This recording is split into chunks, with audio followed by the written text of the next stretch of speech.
So we start with news that as of 12 hours ago, South Korea is requiring all people arriving from overseas to self-isolate themselves for 2 full weeks. This measure comes as the South Korean government tries to hinder the spread of the coronavirus, more specifically the number of imported cases. For more, we have our Yoon Jung-min live at the nation's main gateway, Incheon International Airport. Jung-min, big changes. How is the airport handling the strain?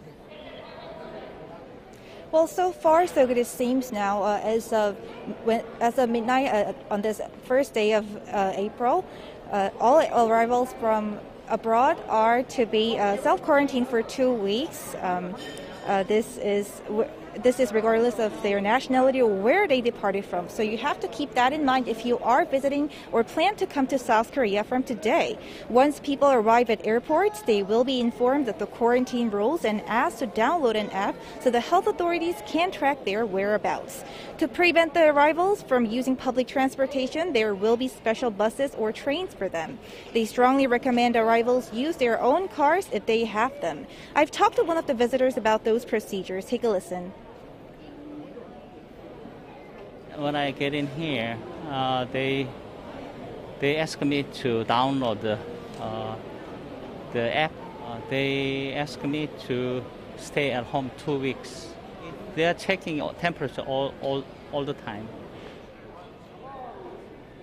People displaying symptoms will be tested at the airport upon arrival. If you don't have symptoms, you will be ordered to self-isolate at home or at quarantine facilities for at least 14 days.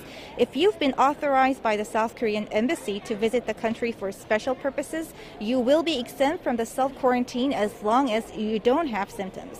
Those who break the rules may face legal punishments. And mark all this as the government aims to curb the steady inflow of imported coronavirus cases without having to close the border. And Jung-min, on a separate note, the South Korean government is also bringing back its citizens from Italy. Of course, that is one of the countries hit hardest by this virus. And the first group is arriving on a chartered flight this afternoon.